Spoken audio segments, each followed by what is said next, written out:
Bueno, hoy día vamos a ver lo que es fracturas de clavícula y fracturas de escápula.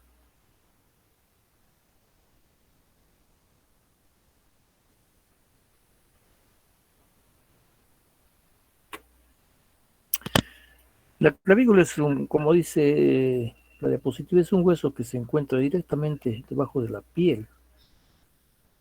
Es fácil palpable. Ustedes pueden mm, realizar su palpación en toda su extensión, desde la articulación acromioclavicular hasta la esternoclavicular. En este hueso tiene pues dos articulaciones, ¿no? Una articulación externa que está dada con el acromio, es la articulación acromioclavicular, y una articulación interna que es la articulación esternoclavicular.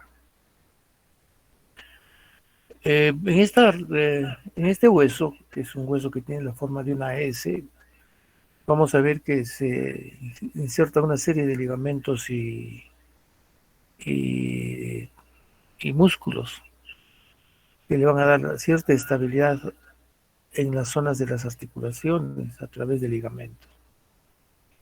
Entonces es un hueso que aplanado casi de arriba a abajo en sus porciones distales, y es un hueso que esférico casi, ¿no? Cilíndrico en su porción central, y que también se va aplanando hacia la porción medial, donde ya son con un componente de tipo esponjoso, ¿no? Entonces, por eso es que presenta dos extremidades. Una extremidad externa, una porción media y una extremidad interna, ¿no? Este es, como dicen bien en la diapositiva, es un hueso plano que se identifica por el sistema endocondral. Es el primero que vamos a ver nosotros en los niños, en los recién nacidos, y es el que primero se edifica. Finalmente, la fisis o la placa de crecimiento de este hueso, que a veces se compromete con las fracturas externas, tiende a madurar entre los 21 y 31 años. Y es la última fisis, ¿no? O sea, la última epífisis.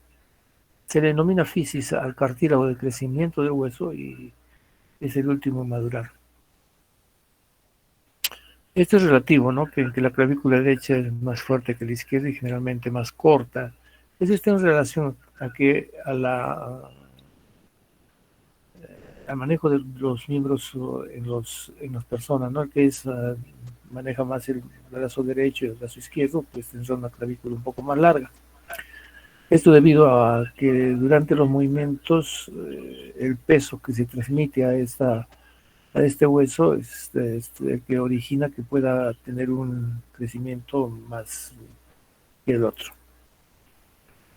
Ven ustedes, cuando se produce un traumatismo a nivel de la cintura escapular, vamos a tener fracturas de clavícula, tenemos luxaciones acromioclaviculares, luxación externoclaviculares, fracturas de la escápula y fracturas de la porción proximal del húmero, que vamos a tratar en el próximo.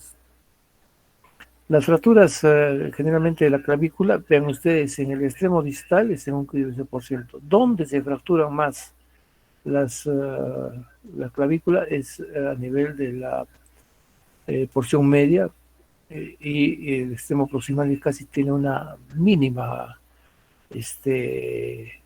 relación con las fracturas, ¿no? ¿Cuál es el mecanismo?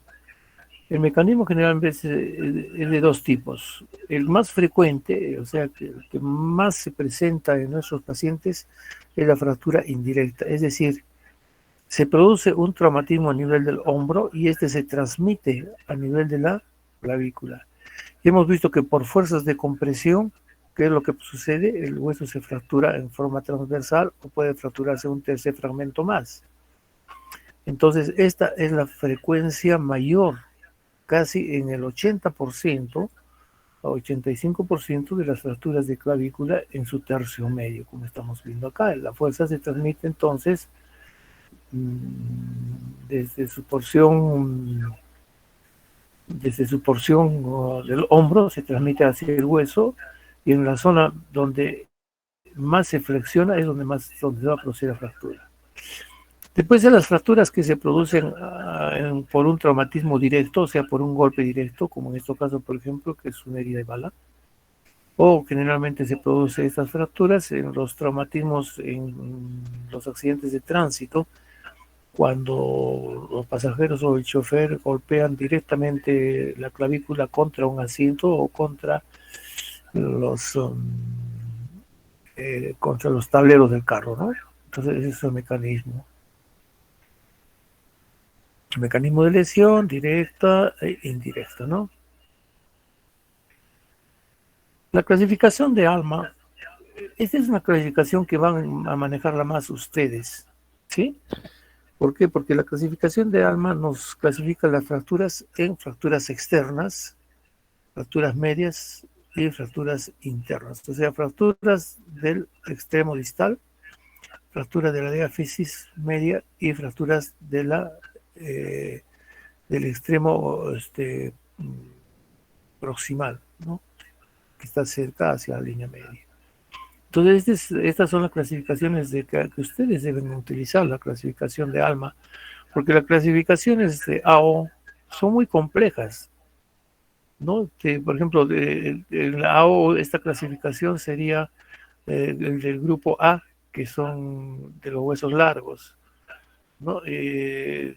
A1, porque es una fractura transversa única, y A2 porque es una fractura diafisiana media. Entonces, esas son clasificaciones que se utilizan generalmente ya para los médicos especialistas y determinar qué tipo de osteosíntesis va a realizar. Pero en el caso de ustedes, como médicos generales, tienen que utilizar clasificaciones muy sencillas, como en el caso de la clasificación de ALMA, que la clasifica pues en el grupo 1 cuando son fracturas del tercio medio. Las del grupo 2 son las fracturas del tercio lateral, ¿no? O sea, externas, y las del grupo 3 que son las fracturas que se van a ir generalmente en la porción media, que es un poco difícil conseguir diapositivas de estas, ¿no?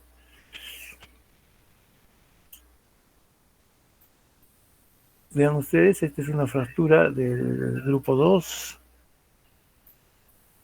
Esta es una fractura de Alman tipo 1, 2. Hay otro tipo de clasificaciones, que es la clasificación de NER. Un ratito, por favor.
¿Me esperan un segundito, por favor?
Disculpen, ¿están viendo la pantalla?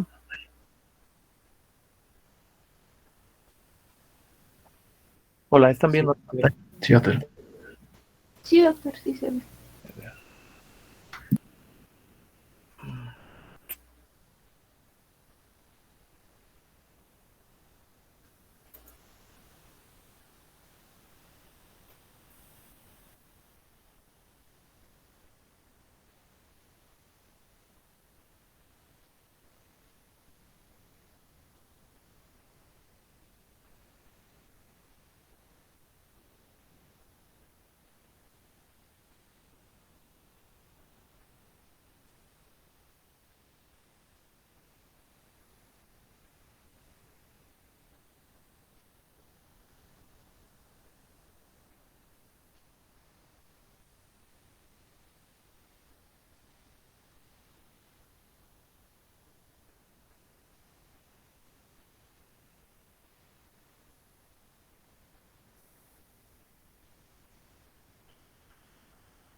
Bien, entonces, habíamos visto ya las fracturas de Allman, que las clasifica, fracturas de la porción media de la diáfisis de la clavícula, la de tipo 1, la de tipo 2, de la fractura de la porción externa de la clavícula, que está cerca a la articulación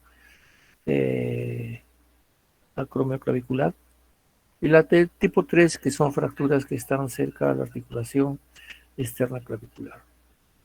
Como les decía, el grupo de ALMA es el que deben ustedes manejar, y este tipo de fracturas son las más frecuentes, ¿no? Entonces, manéjenme la clasificación de ALMA. Vamos a ver esta clasificación de NER, que es una clasificación un poco más compleja, ¿no? Por ejemplo, miren ustedes, las fracturas de tipo 1 se encuentran cerca a la articulación acromioclavicular. Esta NER ha sido incluso, se ha modificado esta, porque vienen la de tipo 1A, la de tipo 1B y la de tipo 1C, que están en relación al compromiso de la articulación acromioclavicular. Pero simplemente ustedes en la de tipo NER, pues tienen que saber que está eh, muy cerca a la articulación acromioclavicular, la de tipo 1. Entonces son fracturas que no están desplazadas porque están respetando los ligamentos conoide y trapezoide, y que evitan que se produzca el desplazamiento de la clavícula. Ustedes saben que la clavícula pues está gobernada prácticamente en sus movimientos por los músculos, sobre todo esternocleidomastoideo. Entonces, el esternocleidomastoideo tiene la tendencia de elevar la clavícula hacia arriba y hacer que se desplace la clavícula hacia arriba cuando estos ligamentos, el conoide, trapezoide, se han roto. Entonces, generalmente, estas fracturas de tipo 1 tienes íntegramente conservados los ligamentos conoide y trapezoide, y son fracturas que no están desplazadas porque los siguientes son fracturas estables. Entonces no requieren de un tratamiento quirúrgico. Ya vamos a ver esto después, ¿no?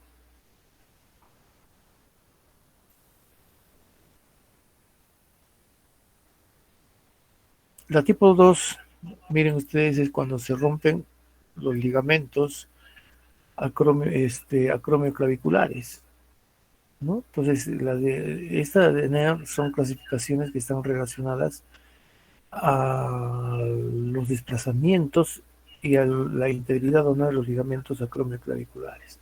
Esa también tiene otro tipo de subdivisión, digamos.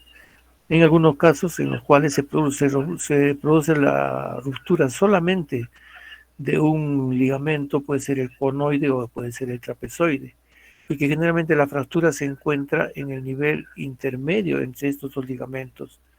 Entonces, ¿qué es lo que sucede? Que tampoco se desplaza la fractura y también es una fractura estable. En cambio, en esta, cuando se han roto los ligamentos conoide y trapezoide, ya el esternocleidomastoideo está haciendo, tomando una acción en la cual hace que la fractura se eleve, no por acción del esternocleidomastoideo, y se produce este tipo de desplazamiento. Entonces, clínicamente el desplazamiento, como lo van a ver ustedes, es cuando el vértice de la fractura hace una especie de un ángulo a nivel del hombro, ¿no? Y que ustedes pueden palpar este sitio donde está produciéndose la fractura, y esto es como una especie de un vértice que está protruyéndose y que está haciendo presión en la piel. Este tipo de fracturas, cuando están desplazadas, generalmente, si no se hace un tratamiento adecuado, pueden hacer una herida en la piel y convertirse de fracturas cerradas en fracturas abiertas.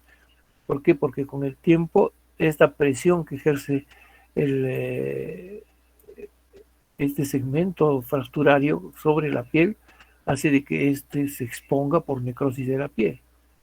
Entonces producen fracturas abiertas, entonces hay que tener cuidado en este tipo de fracturas para hacer el tratamiento correspondiente.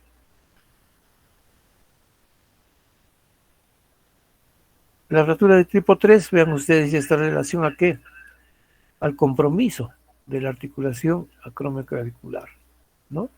Esta es una fractura que no tiene desplazamiento, que son intraarticulares, pues que comprometen este sitio de la fractura. Estas fracturas generalmente cuando no tienen un desplazamiento o un desplazamiento mínimo de menos de 1 milímetro o 2 milímetros, estas fracturas no requieren tratamiento, sino tratamiento ortopédico. Pero después hay que reducirlas al 100%, pero generalmente este tipo de fracturas, ¿qué es lo que van a llevar? A una artrosis, ¿no? Una artrosis de la articulación acromioclavicular. Y que se va a, esta artrosis se va a manifestar con un dolor que va aumentando a medida que va pasando el tiempo. Entonces vean ustedes, esta clasificación es más compleja, porque está relacionada ya a la integridad de los ligamentos conoide y trapezoide, y también está relacionada a las fracturas del extremo distal con compromiso articular. Entonces, este tipo de clasificaciones son ya para especialistas, pero yo quiero que ustedes tengan un conocimiento general de lo que son las clasificaciones de NER, de la clasificación de ALMA y las de clasificaciones de AO. Entonces, las de AO y las de NER generalmente son para especialistas, pero ustedes deben saber que existen estas clasificaciones, porque hay docentes que no ven en el estudiante una persona que debe de tener, digamos, un conocimiento general, sino quieren que sea ya casi especialista. Y en el caso de los estudiantes que van a hacer atención primaria, en su pregrado y durante su actividad profesional sin ser especialistas, entonces no tienen pues por qué conocer esto en su profundidad, sino lo que tienen que hacer es tener un conocimiento general. Pero por eso entonces ustedes manéjenme la clasificación de ALMA, conocen ya la de NER y la de AO, que es una clasificación compleja para especialistas, ¿no? Vean ustedes acá, tenemos la del tercio proximal. Vean ustedes cómo es la fractura a nivel del tercio proximal. Estas fracturas del tercio proximal no son fáciles de observar radiológicamente. ¿Por qué? Porque generalmente son fracturas que no están desplazadas. Acá tenemos, por ejemplo, miren ustedes los ligamentos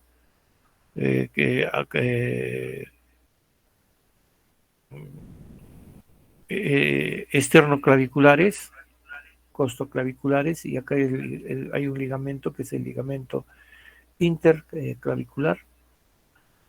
Y estos ligamentos son los que sostienen el segmento distal que se perdón, proximal, que se encuentra junto a la articulación externo-clavicular y acromioclavicular.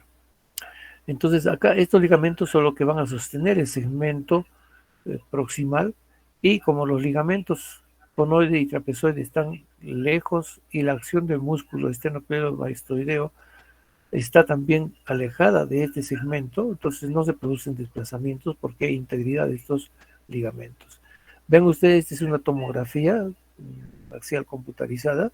Como en la tomografía axial computarizada sí podemos ver esta fractura, ¿no? Que es un porcentaje bajísimo, 6% de todas las fracturas, yo diría hasta menos, y en algunos casos no los diagnosticamos porque no hay desplazamiento, sino solamente dolor, y que pueden confundirse con las luxaciones externo-claviculares. Por eso en un paciente que tienen ustedes en sus manos y que ha sufrido un traumatismo en el hombro o ha sufrido un traumatismo directo en la clavícula, deben siempre palpar e ir a buscar algún tipo de fractura que se encuentre a nivel de este segmento.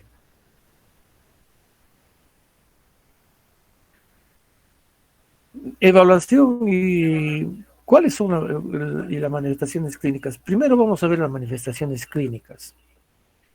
Generalmente el paciente que tiene una fractura de clavícula viene con el brazo aducido, o sea, está pegado el tórax, y generalmente el paciente viene sosteniendo el brazo con la mano contralateral. ¿Esto por qué? Porque con esto está eliminando el peso que ejerce el miembro superior sobre el hombro, y lógicamente este peso también es transmitido a la clavícula y esto les va a producir un dolor. Y el dolor que encuentra el paciente es en la zona donde se ha producido la fractura. Entonces ustedes pueden eh, pueden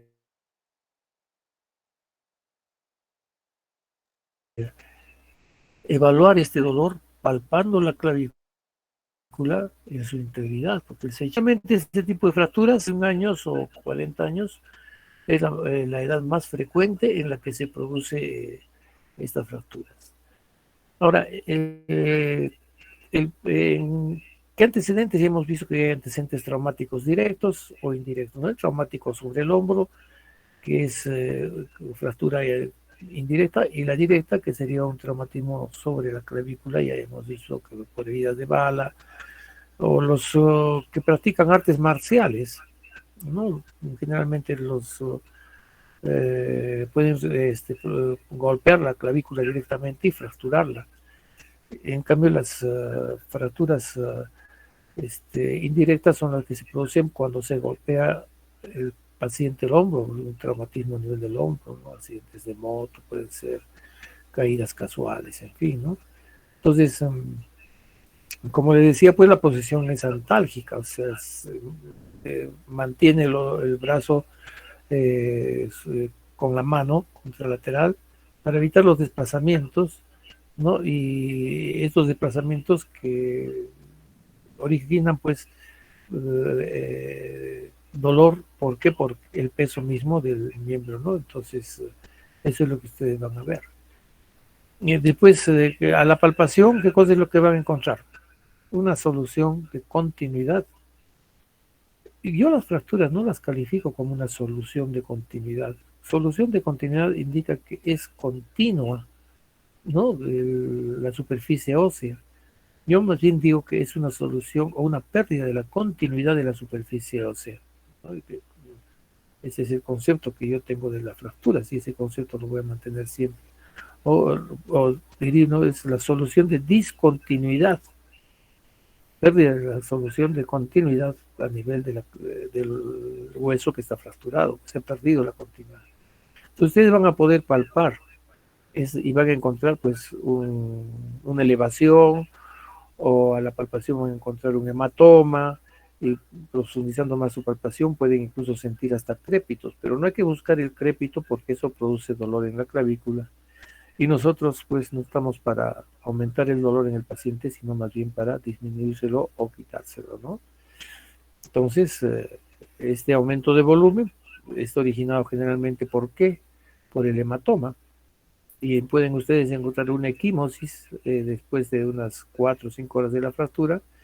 En forma inmediata pueden encontrar un aumento de volumen que está determinado por el hematoma que se está produciendo a nivel de la fractura, sobre todo cuando son fracturas en fragmentos, pueden ser con un tercer fragmento o más fragmentos, como ya hemos visto en lo que son los mecanismos de fractura. Entonces, pues lógicamente la clavícula también, cuando recibe un traumatismo directo, puede fracturarse en muchos fragmentos cuando el mecanismo es de alta energía, ¿no? Entonces, nosotros podemos palpar el aumento del volumen, y el edema generalmente ya se produce después de las 6 u 8 horas, cuando viene el paciente a la consulta. El de los desplazamientos de la fractura ya hemos visto. ¿Cuándo se desplaza una fractura de clavícula? Las fracturas de clavícula se desplazan cuando se pierde la integridad de los ligamentos conoide y trapezoide. Y generalmente las fracturas que se desplazan son las fracturas del tercio medio, ¿no? Y por acción de quién? Del músculo esternocleidomastoideo. Entonces se desplazan y se van hacia arriba y generalmente se van hacia atrás, como dice la diapositiva. En el extremo distal, la clavícula se desplaza hacia atrás y también puede desplazarse hacia adelante, más hacia adelante, por acción de quién, del del deltoides y del pectoral mayor, que se insertan también en esta. Ahora, el signo de la tecla no es un signo patognomónico de estas manifestaciones clínicas. Les he puesto el signo de la tecla porque ustedes, cuando presionan la tecla de un piano, ¿qué es lo que sucede? La presionan, se hunde la tecla, y al soltar la presión la tecla vuelve a salir. Entonces, este signo no es un signo patognomónico. Se los he puesto aquí porque algunas veces indican de que hay este signo, pero como vamos a ver, este es un signo patognomónico de las luxaciones acromioclaviculares. Entonces no hay que, si alguien dice que qué signo se puede encontrar, se puede encontrar el signo de la tecla, pero no es un signo patognomónico de esta fractura, ¿no? Pues son sobre todo en las fracturas del tercio medio, cuando están desplazadas hacia arriba por acción del esternocleidomastoideo, se puede encontrar este signo. Pero en otras fracturas no. Vean ustedes, acá están los desplazamientos. Miren ustedes cómo el esternocleidomastoideo eleva la clavícula y la lleva hacia atrás. Acá el trapecio, generalmente el fragmento distal lo puede llevar hacia atrás.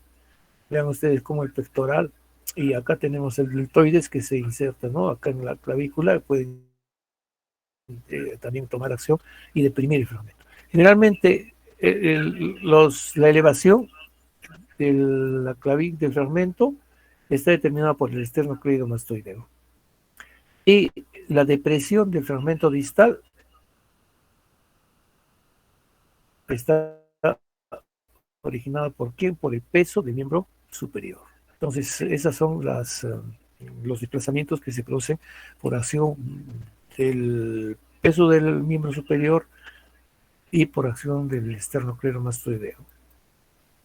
Ven ustedes acá una manifestación clínica, es una equimosis, ¿no? De que se encuentra a nivel de la región infraclavicular. Esta equimosis puede prolongarse hasta el pecho, sobre todo en personas que son de edad y que tienen algún problema discrásico sanguíneo, o bien en aquellos que toman, por ejemplo, aspirina, ¿no? Personas ya de la tercera edad. ¿Cuáles son las lesiones asociadas? Las óseos articulares, miren, pueden haber fracturas de la primera costilla, pueden estar acompañadas estas fracturas de clavícula con lesiones de la escápula, con fractura de escápula, fracturas del tercio superior del húmero, luxaciones acromioclaviculares y esternoclaviculares, que también pueden estar acompañadas, ¿no?, a ese tipo de lesiones. Y hay que agregar a esto las lesiones de órganos, como cuando son grandes traumatismos que han originado pues una fractura de la primera costilla. Puede haber un neumotórax o puede haber un hemotórax. Ustedes ya saben que el neumotórax es cuando se produce un ingreso de aire y la cavidad virtual de la región de los pulmones se convierte en real, ¿no? Es virtual porque tiene una presión negativa de menos 10 y lógicamente cuando ingresa aire esta cavidad virtual se convierte en real. Y el aire puede ingresar porque se fractura una costilla y lesiona el pulmón y el aire sale del pulmón, o cuando por ejemplo hay una herida por un proyectil, hace un orificio en la piel y perfora también la pleura parietal y hace de que ingrese el aire del medio exterior. Entonces en esto hay que tener cuidado. Siempre los pacientes que son politraumatizados deben de ser evaluados con mucho cuidado, puesto de que al margen de tener estas lesiones de las porciones digamos osteoarticulares o de los segmentos osteoarticulares, pueden tener lesiones neurológicas y también lesiones de la columna cervical, columna en general dorsal o lumbar. Entonces, en un paciente que es politraumatizado o que ha tenido un traumatismo de alta energía, hay que ver siempre este tipo de complicaciones.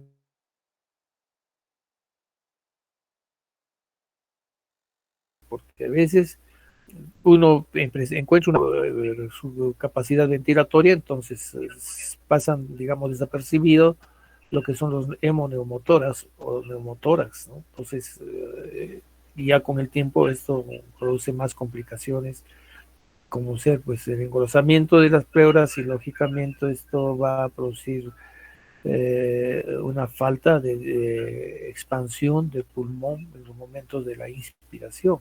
Entonces, se pierde la capacidad ventilatoria. ¿No? Estas son las lesiones entonces que se encuentran asociadas a una fractura de clavícula. Que la clavícula, como ustedes saben, se encuentra entre la primera costilla, en la parte superior del tórax, ¿no? Entre la primera costilla y la región del cuello. Por encima o a nivel de la primera costilla o por encima de la primera costilla hay, ¿qué cosa? La cúpula pleural. Y por debajo de la clavícula, ¿qué vasos y nervios pasan? ¿No? Tenemos generalmente la arteria y la vena subclavia, ¿no? Después tenemos el plexo braquial, que son los elementos importantísimos que nos van a dar nutrición, sensibilidad y motilidad al miembro superior. Entonces, si vamos por partes, detrás de la clavícula se encuentra la cúpula pleural. Entonces, al producirse una fractura de la clavícula, se puede producir una laceración de la cúpula pleural y producir un hemo o neumotórax, ¿no? Bien. Cuando se producen lesiones neurovasculares de la arteria subclavia o de la vena subclavia, pues lógicamente habrá un gran hematoma. Entonces, ante un gran hematoma, nosotros debemos pensar lesiones siempre de los vasos que se encuentran por detrás de la clavícula. Y también los nervios, que es el plexo braquial, que se encuentran junto a la arteria y la vena. Entonces, cuando hay una fractura de clavícula, o cuando el paciente viene con una fractura de clavícula, digamos, con lesiones originadas por traumatismos de alta energía, ustedes tienen que ir a buscar lesiones neurovasculares, ver cómo está la circulación distal, cómo están la sensibilidad y la motilidad distal para poder determinar si hay o no lesiones neurovasculares. Cuando hay lesiones vasculares, pues lógicamente no habrá pulso arterial y, y qué es lo que se tendrá que prever es de que tendrá que repararse la arteria. Cuando son traumatismos a nivel de los nervios, generalmente estos recuperan por sí solos, no requieren de una cirugía, ni de descompresión, nada, porque se recuperan por sí solos. Las trombosas de la vena subclavia son muy raras, sin embargo las he puesto porque ustedes deben tener conocimiento de que esas también se producen, ¿no? Pero lo más importante en estos casos son las lesiones del plexo braquial, que nos pueden dar parálisis temporales, ¿no? Y las laceraciones de la arteria subclavia, que nos van a dar hematomas y lógicamente que estos ya requieren tratamiento quirúrgico, ¿no? Tratamiento quirúrgico. Ven ustedes, acá tenemos una lesión, una fractura de la porción media con diastasis, o sea, que están separados. Y estas son las fracturas que pueden originar ruptura de la cúpula pleural, porque en este nivel de la primera costilla, acá se encuentra la cúpula pleural, ¿no es cierto? Y acá se encuentra ¿qué cosa? La arteria, acá se encuentran las ramas de lesiones de la cúpula pleural y de los vasos subclavios y nervios del plexo braquial. Acá vean ustedes en esta lesión hay una fractura del extremo distal, pero hay una fractura también de acá, de la primera costilla en su parte posterior. Y vean ustedes acá cómo hay una serie de fracturas en su parte posterior de las costillas desde la segunda, tercera y cuarta costillas. Entonces, estas son lesiones que pueden presentarse en un traumatismo directo de la clavícula, con fractura de clavícula y compromiso costales.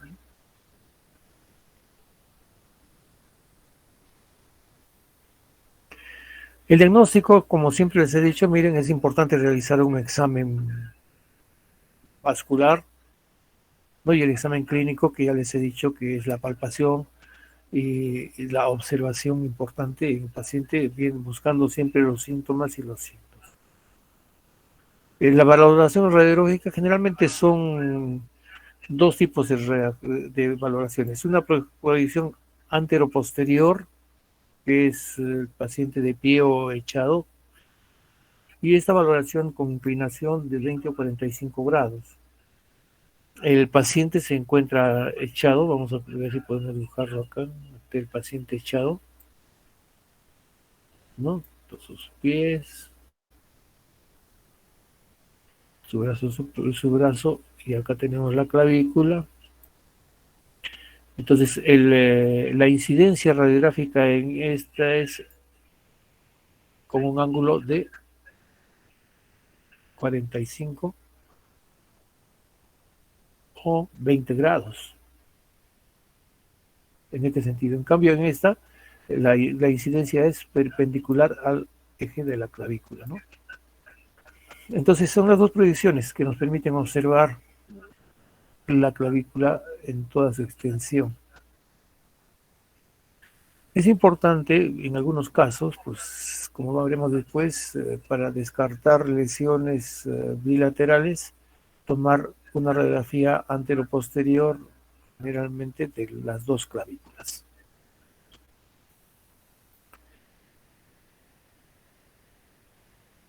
El tratamiento. Cuando son fracturas que no están desplazadas, ¿no? O tienen un desplazamiento mínimo, entonces se debe realizar pues un tratamiento ortopédico. ¿Qué es el tratamiento ortopédico? El tratamiento ortopédico es la inmovilización del miembro con un vendaje en 8 o cabestrillo. Preferible un vendaje en 8, que puede ser un vendaje elástico o de tela. Yo recomiendo más el vendaje de tela y con un buen acolchamiento de la región axilar para evitar que el vendaje produzca erosión de la piel de la axila y lógicamente el paciente se le pondrá el vendaje de pie o sentado con las manos en la cintura y tirando los hombros hacia atrás, es decir, tratando de que los bordes eh, posteriores de la clavícula o bordes también vertebrales de las escápulas se junten, ¿no? Es decir, los bordes posteriores de las escápulas, bordes externales, llevando los hombros hacia atrás, generalmente se aproximan. Entonces, en esa posición de aproximación máxima, es bueno colocar este tipo de vendajes que después vamos a ver. En las fracturas completamente desplazadas, sobre todo en aquellas en las cuales tienen tendencia a protruir el segmento fracturario hacia la piel, y aquellas en las cuales se sospechan de que ya pueden haber lesiones vasculares, o en las polifragmentarias, generalmente pues es un tratamiento quirúrgico, ¿no? Con placa y tornillos de diferentes tipos, que desde placas moldeadas hasta placas especiales, ¿no? Que se colocan a nivel de la clavícula. El problema de estas es que en el momento de colocarse pueden lesionar los vasos o los nervios que se encuentran por detrás de la clavícula. Entonces en esto hay que tener mucho cuidado, y generalmente estas incisiones que requieren para colocar este material de osteosíntesis dejan una cicatriz muy horrible, ¿no? Es una cicatriz muy fea, que es una cicatriz queloide, porque en esta zona se frota la ropa sobre la cicatriz y comienza a producir un aumento del volumen de esta cicatriz. Entonces, no es, que son cicatrices completamente antiestéticas. Claro que no habrá pues un callo que, digamos, observe como un bulto o una tumoración a nivel de la clavícula, que se forman cuando la consolidación es per se primaria, y hemos visto cómo son las consolidaciones de las fracturas de dos tipos, las per prima y las per secum, o las primarias y las secundarias. Las primarias pues son aquellas que tienen callo óseo, porque este se ha formado por la invasión de tejido primero o cartilaginoso, y después este se va a convertir en tejido óseo, y va a formar un callo, que es un callo redundante, que pues poco a poco se irá reabsorbiendo por el proceso de osteoclasia. En cambio, en las fracturas perroprima son fracturas que se producen su consolidación a través de los mismos fragmentos óseos, porque las ostionas no van a ir a invadir un callo o invadir un hematoma que está pues formado por tejido conectivo y cartílago, sino va a ir directamente de un fragmento a otro a través de la fractura por la consolidación per secum, debido a que los fragmentos han sido estabilizados por compresión.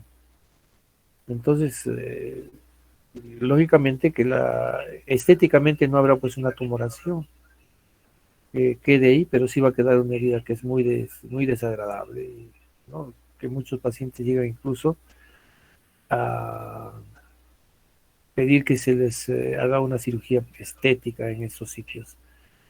Otro de los problemas de las fracturas que son reducidas quirúrgicamente con placas son pues la exposición de la placa. Como la piel está tan superficial, llegan las placas a producir necrosis cutáneas y se exponen, sobre todo en las áreas de las heridas. Son muy raras las pseudoartrosis. Hay más efectos de consolidación que pseudoartrosis, ¿no? Entonces, generalmente la consolidación es buena en estas fracturas, reduciéndolas ortopédica o quirúrgicamente. Yo les aconsejaría que si ustedes tienen un paciente que tiene una fractura de clavícula, en las cuales haya desplazamiento, incluso se le ponga en su vendaje en 8. Yo he operado fracturas de clavícula a exigencia de las familias, pero generalmente he reducido yo las fracturas de clavícula poniendo un buen yeso en 8, que hay que saberlo colocar. No es fácil colocar un yeso en 8, pero con el yeso en 8, generalmente 6 semanas se ha producido la consolidación de la fractura y se retira el vendaje a las 6 semanas y bueno, quien ya tiene que entrar en parte, digamos, de un hospital que tiene las condiciones adecuadas, pues sería el rehabilitador o el kinesiólogo para que rehabilitar ese hombro. Pero generalmente los pacientes que tienen un vendaje o una osteosíntesis pueden hacer movimientos del hombro y del miembro, incluso pueden reintegrarse a sus actividades laborales siempre y cuando no sean pues actividades que lleven, digamos, a que el paciente eh, tenga que levantar peso o cargar cosas, ¿no? O sea, entonces, en estos casos pueden integrarse pues a las 2 o 3 semanas, incluso cuando tienen vendajes en 8, o pueden reintegrarse a las 4 o quinto o sexta semana de esta. Ven ustedes acá, tienen ustedes el vendaje en 8. Yo no recomiendo mucho este vendaje que es con venda elástica, ¿no? Vean ustedes, a veces estas vendas elásticas producen compresión a nivel de la axila y producen úlceras, ¿no? Y el paciente se llega a quitar a veces el vendaje. Yo prefiero colocar esto con vendas de tela. Se agarra una tela que sea una tela sin orillar. Miren, cuando ustedes estén haciendo sus prácticas, van a recibir ustedes, van a decir, tráeme venda de tela. Van y compran en las farmacias. Ya las farmacias tienen ya estas vendas de tela que ellos mismos los hacen, pero el problema es de que las orillan, o sea, le cosen los bordes de la tela. Y eso no es bueno, porque esos bordes de la tela producen erosiones, porque son rígidas esa parte. Lo que ustedes tienen que hacer es una sábana vieja, romperla y hacer vendas de más o menos 4 a 6 pulgadas de ancho, y así sin orillar, o sea, así solamente rasgadas, colocarlas en el vendaje. Y eso sí, para que ustedes puedan tener un buen tiempo este vendaje, yo les sugiero de que le pongan, tomando todo el ancho de la venda, le pongan un imperdibles en estas 4 porciones, ¿no? Donde se entrecruzan las vendas, hay que ponerle 4 imperdibles, de tal forma que cuando ustedes ponen esos imperdibles y está el yeso, miren ustedes pegando los bordes vertebrales de las escápulas, ¿no? El paciente está con los hombros hacia atrás, y si le ponen imperdibles, ustedes no van a tener necesidad de cambiar estos vendajes como se suele hacerse cuando solamente se les pone esparadrapo, ya que cuando se pone esparadrapo generalmente se suelda el vendaje. Pero cuando se les pone imperdibles, estos vendajes duran pues 4 o 6 semanas sin ningún problema. Y para que los imperdibles no estén expuestos hacia la ropa del paciente, encima del imperdible le ponen ustedes tiras de esparadrapo para ocultar, digamos, los imperdibles. Entonces este vendaje en 8, como dice la diapositiva, pues debe de estar muy bien acolchado en la región de la axila, con buena cantidad de algodón, y llevando los hombros hacia atrás, ¿no? Para que el paciente pueda, en cierta forma, acercar los bordes vertebrales de las escápulas y con las manos en la cintura para que sea más fácil esta posición. Ustedes pueden ponerle un poco de anestesia local. Cuando hay una fractura hay un hematoma. Y si ustedes al ingresar con una jeringa de 10 centímetros y colocarle unos 5 centímetros de silocaína al 2%, ustedes van a aspirar un poco de sangre. Y esa sangre no es más que del hematoma. Entonces, lo que hacen ustedes es con una jeringa cargar pues unos 5 o 10 centímetros cúbicos de silocaína y aplicar en la zona de fractura. Entonces la silocaína se va a distribuir en el hematoma y va a producir anestesia local. Y esto les va a facilitar a ustedes el hecho de que el paciente pueda poner los hombros hacia atrás y ustedes puedan poner pues también adecuadamente su venda, tomándose el tiempo necesario para poder aplicar este vendaje, ¿no? Pueden también colocarse, ven ustedes, cabestrillos,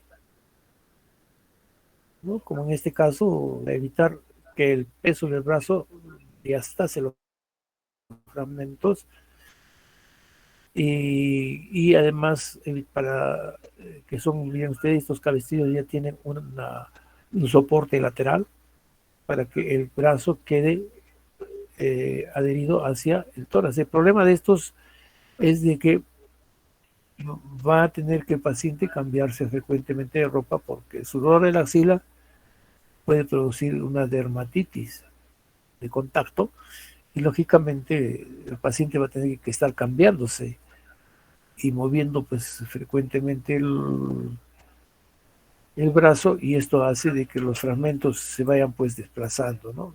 Desplazando diferentes posiciones. Luego tenemos acá, miren ustedes, los soportes ortopédicos también, ¿no? Estos son soportes que al paciente hacen que lleve los hombros hacia atrás. Pero tanto esta inmovilización como la de cabestrillo no es muy buena para la consolidación de la fractura. Esta es la más recomendada. El vendaje en 8 es el más recomendado para que ustedes tengan una eficiente, digamos, consolidación del paciente, perdón, de la clavícula, y que el paciente pueda realizar movimientos de los brazos a medida que va mejorando el proceso de consolidación y disminuyendo el dolor. En estos pacientes hay que darle pues analgésicos y también sus antiinflamatorios, ¿no? Si ustedes hacen un buen acolchado de en 8 en estas fracturas, incluso las fracturas desplazadas, o las fracturas con un tercer fragmento consolidan, van a ser un callo, será un callo voluminoso de repente, pero este callo va a ir reabsorbiéndose a medida que va pasando el tiempo. No se olviden de que las fracturas de estos pacientes son fracturas generalmente en gente joven, ¿no? En niños y en adultos menores de 40 años. Entonces, el proceso de osteoclasia en ellos está completamente activo, sobre todo en los niños, y no hay necesidad de operar. Yo he visto que operan, pues lógicamente pues les pican los dedos a los traumatólogos que cobran primero por la placa y segundo compran por la operación. Pero en el caso de ustedes, como médicos generales, no van a poder operar, pero sí van a poder ustedes tener la posibilidad de hacer este tipo de vendaje con una sábana vieja, rasguen una sábana vieja y punto, eso es lo que ustedes necesitan y 4 imperdibles. Y lógicamente su algodoncito para acolchar bien la axila, muy bien acolchada la axila por donde va a pasar la venda. Entonces, no siempre todas las fracturas son quirúrgicas, solamente serán quirúrgicas cuando hay compromisos vasculares, ¿no? Y cuando hay mucho desplazamiento, pero como les digo, es preferible tener una bola ahí que se va a ir poco a poco reabsorbiendo a tener una cicatriz que va a parecer un sin pies, ¿no? Es horrible esa cicatriz, sobre todo que producen comezón, a veces hasta se ulcera. ¿Qué otra complicación tenemos en el tratamiento de estas fracturas? Generalmente las complicaciones más frecuentes son cuando se hacen cirugía. Pueden ser lesiones vasculares por iatrogenia o lesiones de los nervios. Pueden ser también infecciones. Se pueden infectar una cirugía y lógicamente comprometer más el proceso de consolidación. Y otra de las indicaciones quirúrgicas es cuando la fractura se expone en los fragmentos, ¿no? O sea, es una fractura abierta, donde hay exposición de fragmentos. Entonces, en este caso, puede ser que en el momento mismo de la fractura se haya expuesto el fragmento, o que, como les decía, el fragmento esté comprimiendo la piel y produzca pues una necrosis de la piel y se exponga el fragmento óseo, y eso lógicamente van a requerir tratamientos quirúrgicos. Acá tenemos las complicaciones inmediatas, pues son neurovasculares y las síndrome compartimental, no. Estas complicaciones de las fracturas en general sí, pero de la clavícula no. El síndrome de embolia grasa tampoco. No son huesos muy, ¿no? En las tardías hay pues consolidaciones viciosas, pueden haber lesiones neurológicas, ¿no? Pues estas lesiones de artritis postraumáticas cuando hay compromiso de las articulaciones, y las pseudoartrosis que son mínimas, generalmente son el 0.8 al 0.6 por ciento.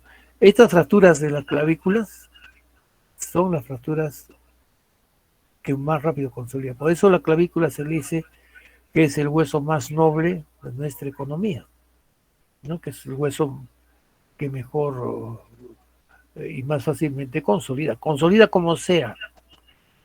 Así se le califica esta fractura de clavícula. Incluso en el campo les ponen un parche y les hacen un vendaje con un chumpi, les hacen ¿saben lo que es el chumpi, no? Son esas fajas que utilizan los habitantes del campo para sostener las polleras o para sostener los pantalones, aunque ahora ya no se utiliza eso, pero le suelen poner su chumpi con su emplasto de coca con alcohol y así consolidan las fracturas. O hay casos en que vienen los pacientes después de 3 semanas con una tremenda formación de callo ya y está en proceso de consolidación la fractura sin habérsele puesto ni siquiera inmovilización. Entonces la fractura no se olviden, es el hueso más noble, consolida como sea.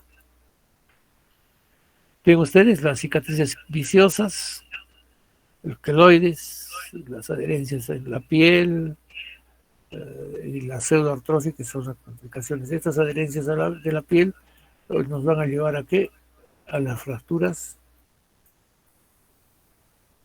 abiertas. ¿Por qué? Por exposición. ¿De qué? Por exposición del material de osteosíntesis. Miren ustedes, factores que predisponen a la pseudoartrosis, tratamiento quirúrgico con inadecuada fijación interna, se rompen a veces las placas y los tornillos porque el paciente se siente ya, digamos, con cierta estabilidad o con estabilidad completa en la fractura, entonces hace movimientos. Y estos movimientos son los que nos van a llevar a qué? a que se produzcan pues rupturas del material de osteosíntesis y lógicamente va a producirse una pseudoartrosis, ¿no? Como decía, estas inmovilizaciones inadecuadas en pacientes con múltiples lesiones. ¿Y cuándo la indicación es quirúrgica 100% en clavículas? ¿Cuando hay fracturas abiertas o cuando las dos clavículas están fracturadas en los politraumatizados? También son indicaciones quirúrgicas en los pacientes que tienen procesos convulsivos y en pacientes que lógicamente van a tener, digamos, tiempos prolongados en reposo. En estos pacientes sí que hay que hacerles cirugías, cirugías de osteosíntesis en estas fracturas, ¿no? Y en las fracturas de la parte del tercio externo, de las NER tipo 2, que hemos dicho de que están comprometidas la articulación acromioclavicular, donde hay que hacer una reducción completa y al 100% para evitar las artrosis.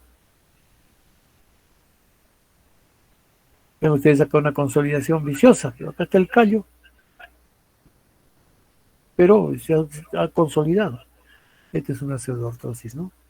Esta es una pseudoartrosis. ¿En qué hemos dicho esta pseudoartrosis? En pata de elefante.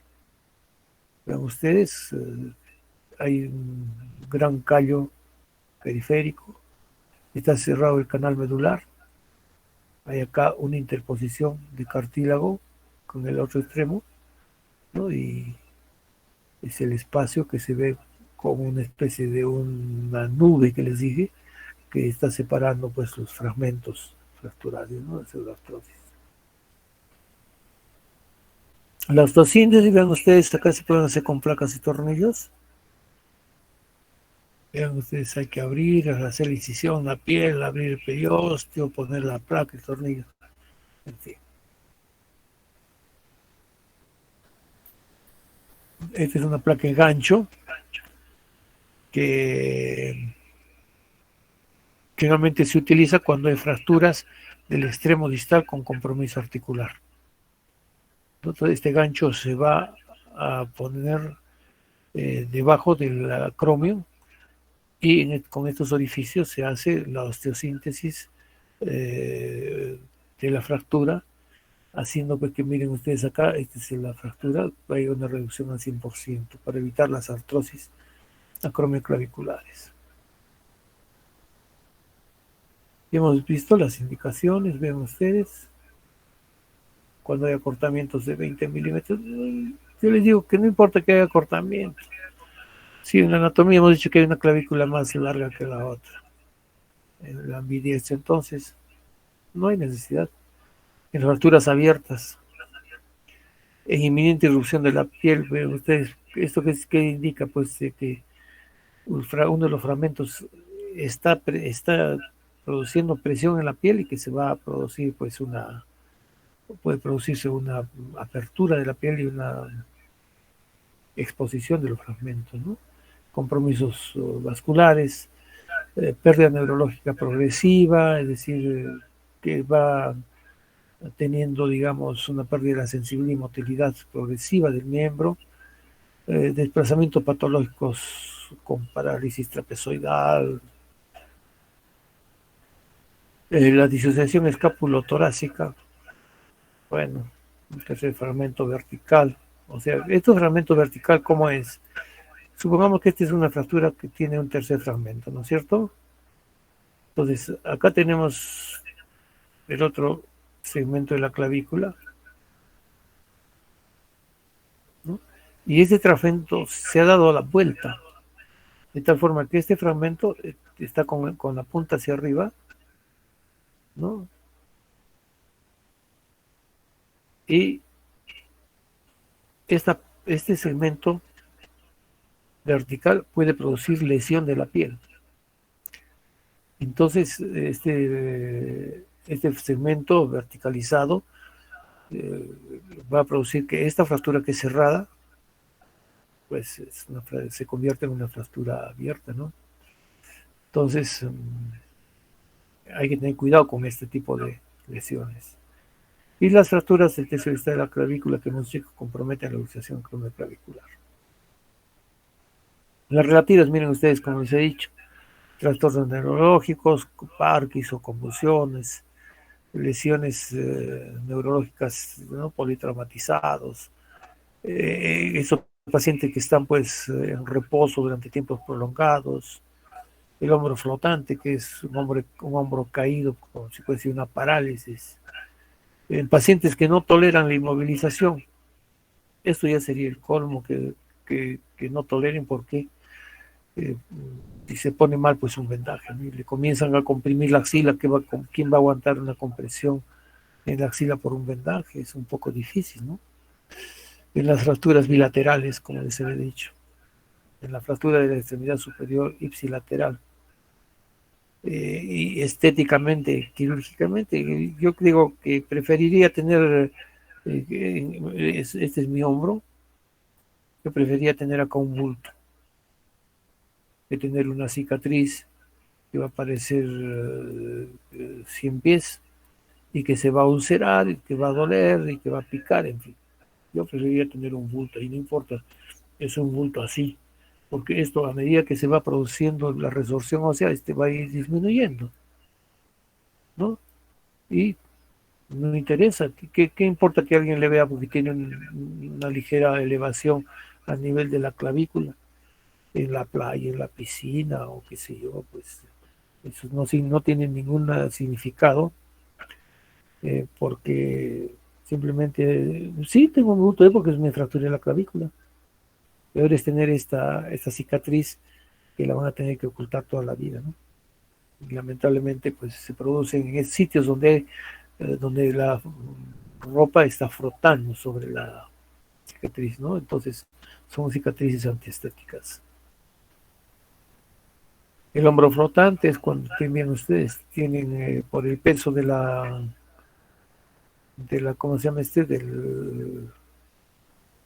del brazo, hace que se desplace en caso de existir fracturas de escápula más, ¿no? O sea, fracturas a nivel del cuello de la glenoides. ¿No? Ya son de especialidad. Vean ustedes, acá hay una fractura incompleta, ¿no? Acá hay una fractura del tercio interno. Miren ustedes la clasificación de AO.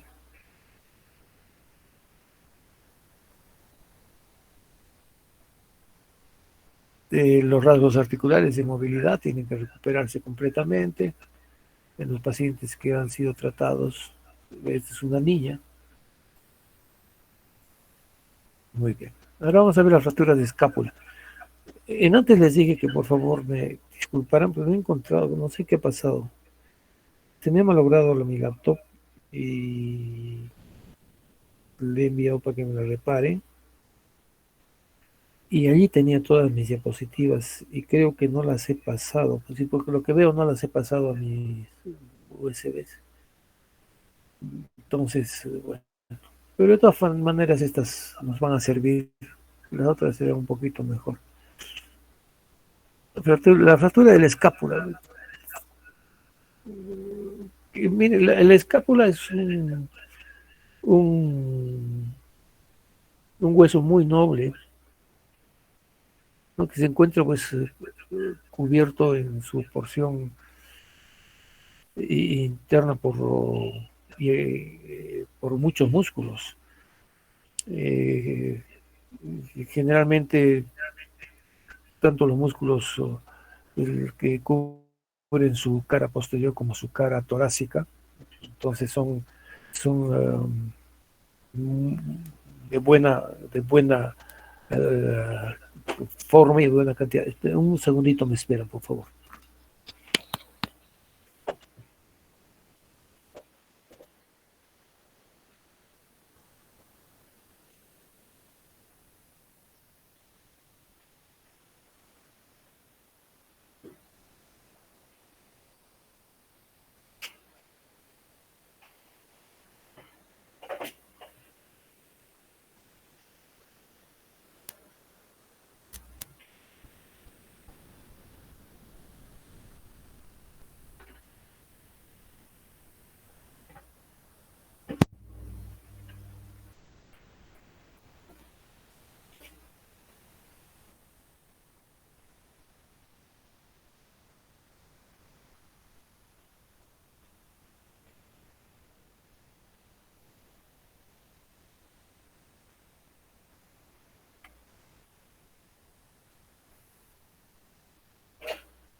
Bueno, como decía, están cubiertos pues, por músculos tanto en su cara torácica como en su cara superficial.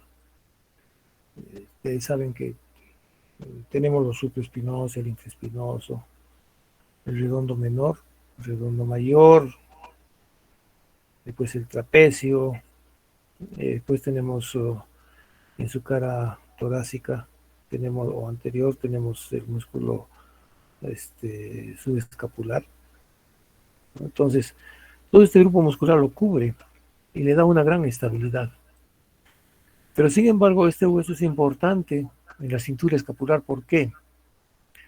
Porque es el que va a sostener todos los elementos anatómicos del miembro superior, como ser eh, el brazo a través de la articulación glenohumeral y su función sobre todo a través de la clavícula que le va a dar la estabilidad lateral y que está dada pues por la articulación acromioclavicular que después ya veremos, ¿no?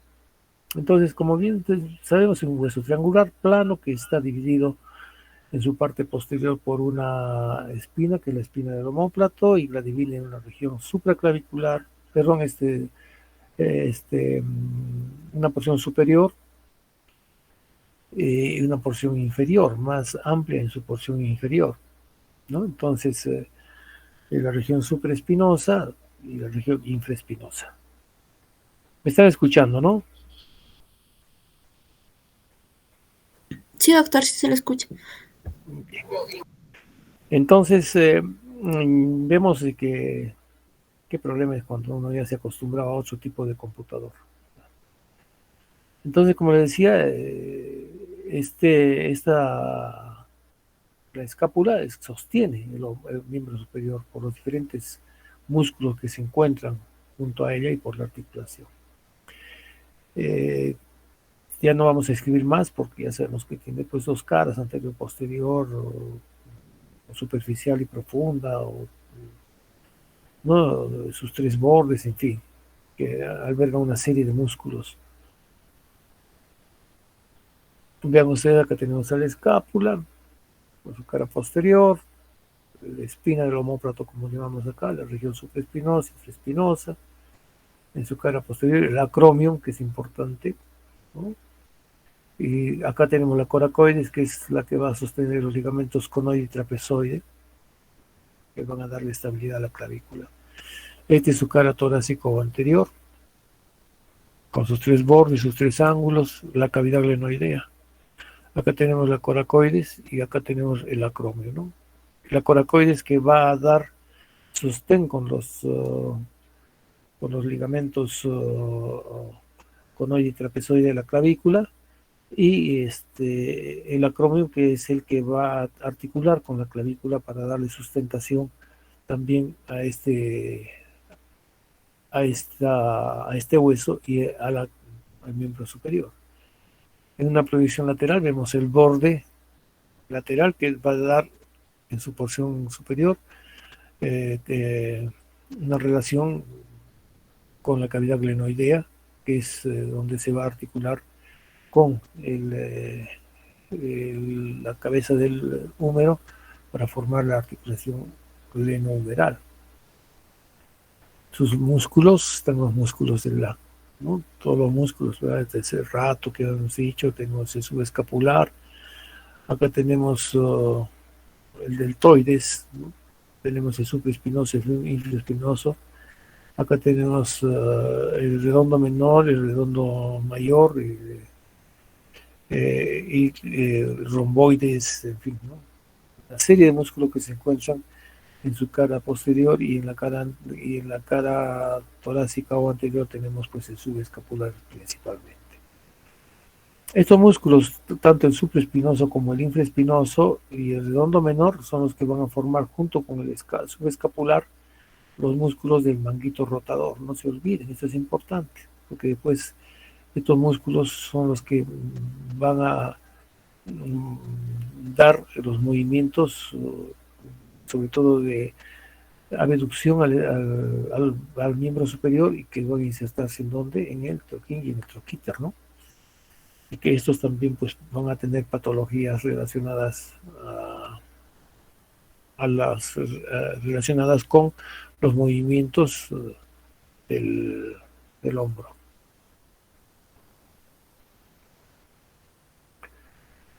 Las fracturas de la escápula, como está introducida o prácticamente está cubierta por una serie de músculos, son poco frecuentes. Generalmente son asociadas, como dice acá, traumas de alta energía, accidentes de tránsito, caídas de altura, ¿no? Sobre todo pues esos accidentes de motocicleta y accidentes de carro, donde uno recibe traumatismos directos, ¿no? Miren, ¿no? Es bajísima la frecuencia, menos del 1% de todas las fracturas y al 5% de las fracturas del hombro. Esto está en relación casi a las fracturas que están relacionadas con la cavidad glenoidea.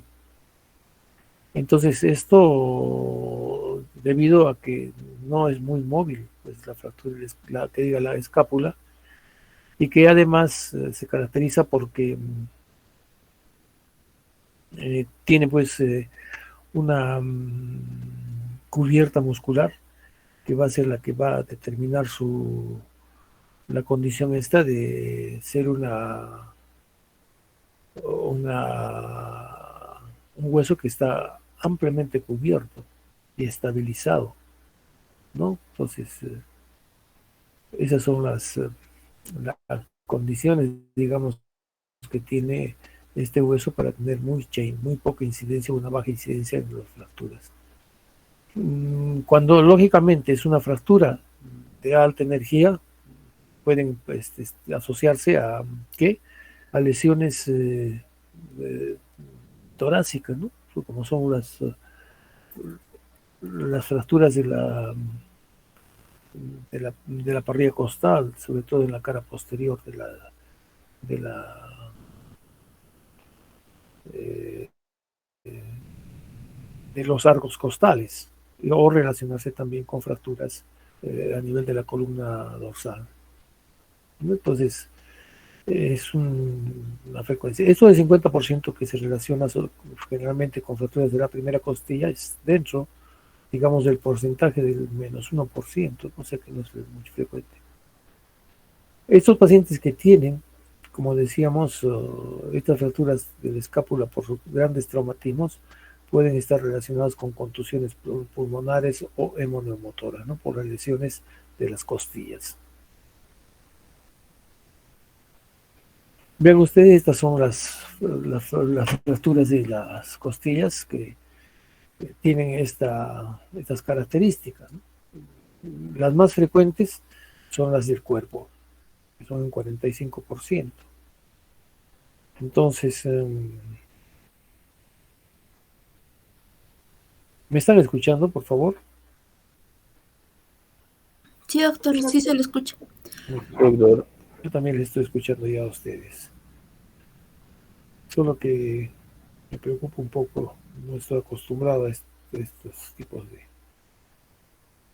computadores, entonces me preocupa que no me estén escuchando, por eso les estoy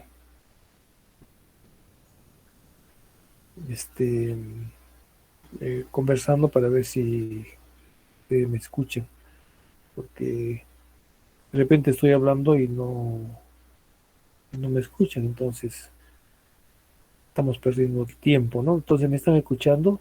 ¿Sí? Sí, Sí, doctor. doctor. Vamos a continuar. Como verán ustedes,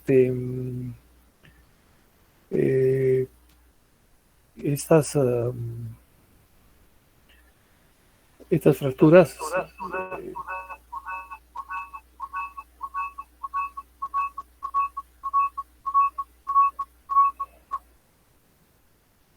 generalmente se producen pues más en el cuerpo, ¿no? Acá tenemos un 25%. El cuello de la glenoides. Esta es la porción de las fracturas del cuello de la glenoides. Entonces también tiene un alto porcentaje. Luego tenemos pues las fracturas ya glenoideas que comprometen la misma articulación, como son estas de acá. De la apófisis coracoides también, de la espina de la escápula. Entonces son fracturas que son estables. En general, las que son un poco inestables son estas fracturas a nivel del cuello de la glenoides, o también de las intraarticulares, que a veces se producen fragmentos como estos de acá, por ejemplo, que se pueden desplazar, ¿no? Entonces, estas son fracturas estables en su mayoría de casos. Las manifestaciones clínicas, el dolor, pues, en la cara posterior del hombro, en la región torácica posterior. Generalmente, como son lesiones de alta energía, pues pueden haber escoraciones de la piel. Y lógicamente, equimosis, ¿no? La consecuencia del traumatismo.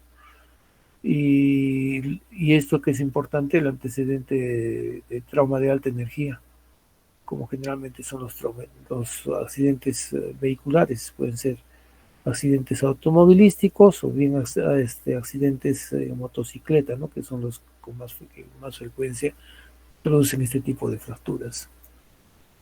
Ven ustedes acá, es la cavidad glenoidea, ¿no? Es una radiografía anteroposterior, que vemos que acá está fracturada. Ven ustedes la glenoides.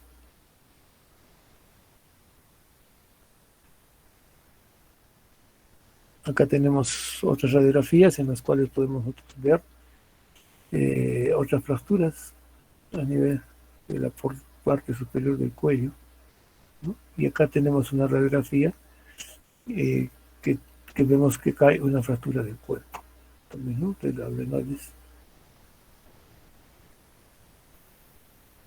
El tratamiento es conservador, en la mayoría de casos.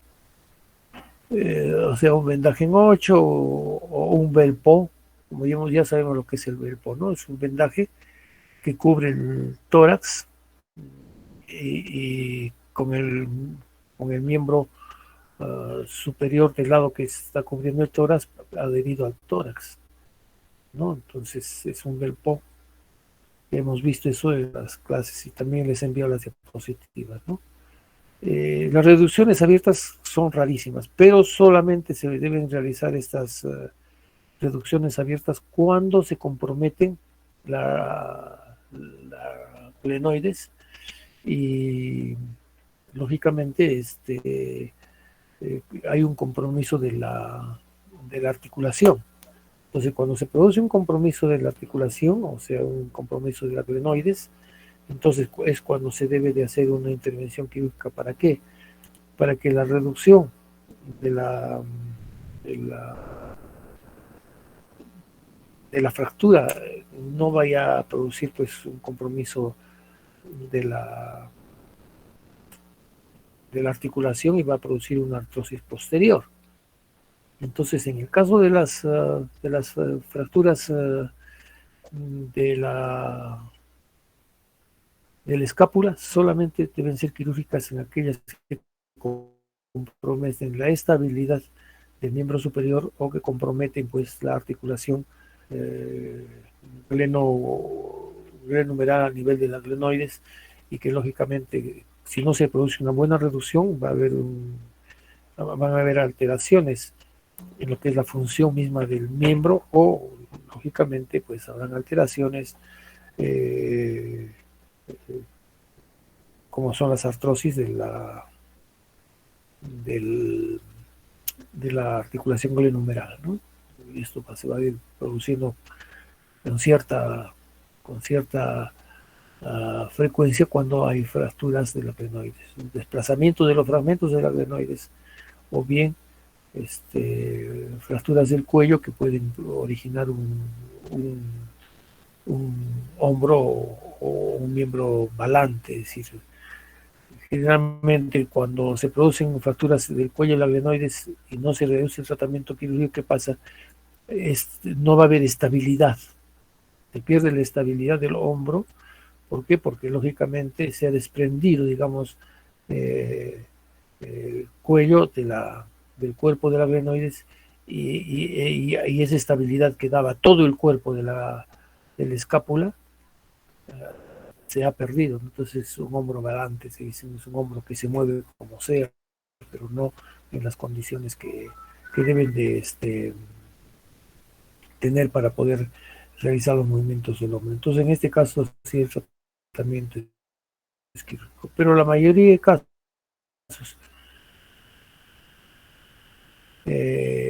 no solamente requiere una inmovilización, o sea, puede ser un cabestrillo con soporte circular, o bien mejor un vendaje Belpo. Obviamente, ¿no? Las están las indicaciones quirúrgicas. Fracturas desplazadas del acromion o de la espina de la escápula con retracción e invasión del espacio subacromial. Entonces, si se fractura, digamos, aquel acromio, pongamos, se produce una fractura del acromio, a este nivel, y este fragmento se introduce, lógicamente se va a requerir que se reduzca este fragmento y para que este fragmento no vaya a introducirse en la cavidad. O fracturas, por ejemplo, donde hay compromiso de la cavidad adenoidea, vean ustedes, como en este caso, vean cómo se ha desprendido un fragmento, ¿no? Que es el que realmente en estos casos son los que se requieren tratamiento quirúrgico. Bueno, muy bien, entonces en la siguiente clase vamos a hacer todo lo que son luxaciones esternoclaviculares y acromioclaviculares y luxación glenohumeral. En la siguiente clase, por el momento, no sé si ustedes tienen alguna pregunta, por favor.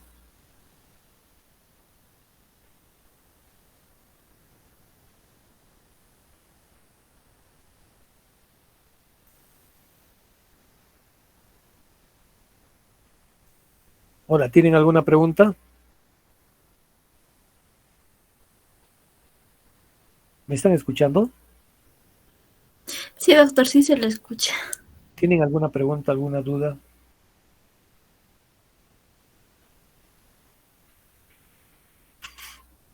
Muy bien.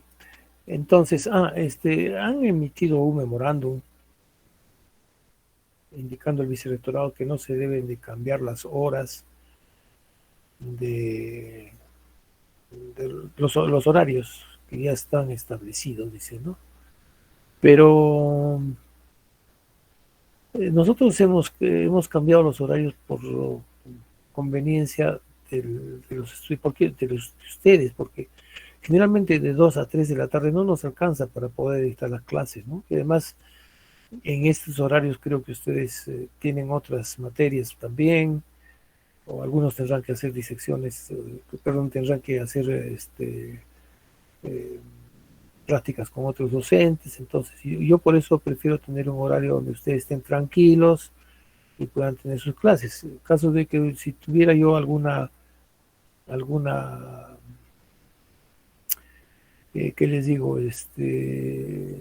Alguna llamada de atención por parte de las autoridades, me gustaría de que vuestro delegado haga una solicitud en el sentido en que yo les dicte desde a partir de las 7 de la noche adelante, les dicte las clases teóricas, primero porque nos vamos a tener más tiempo y ustedes no se les va a cruzar ninguna clase teórica pues con las clases de traumatología, ¿no?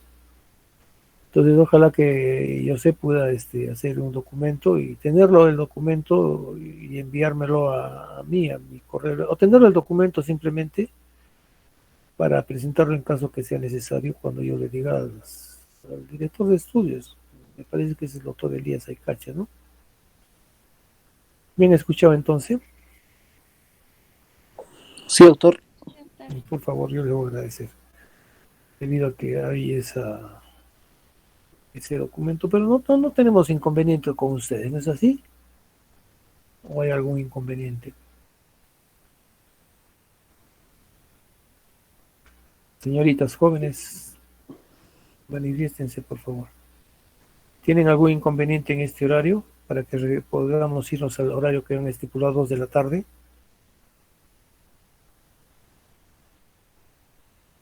Joseph.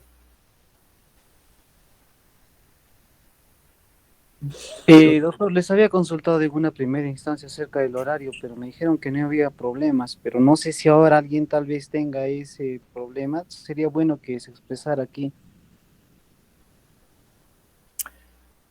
A ver, sería bueno que digan, ¿no? Que no tengan temor, porque finalmente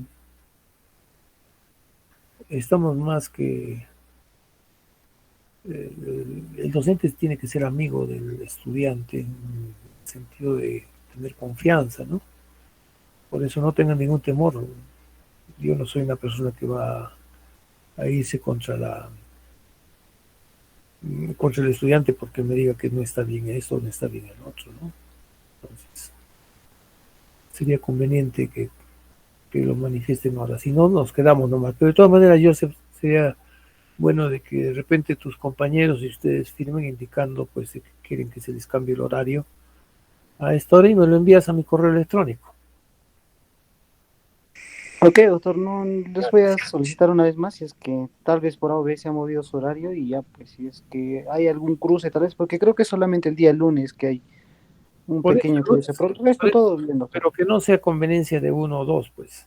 Sí, sí, claro, doctor. Conveniencia de todo el grupo, ya, por favor. Sí, sí, doctor. Voy a conversar con mis compañeros, doctor. Esto yo sé. ¿Cómo anda la tuna universitaria? Bien, doctor, justamente. Creo que han estado bailando morenada. ¿Cómo la tuna va a bailar morenada?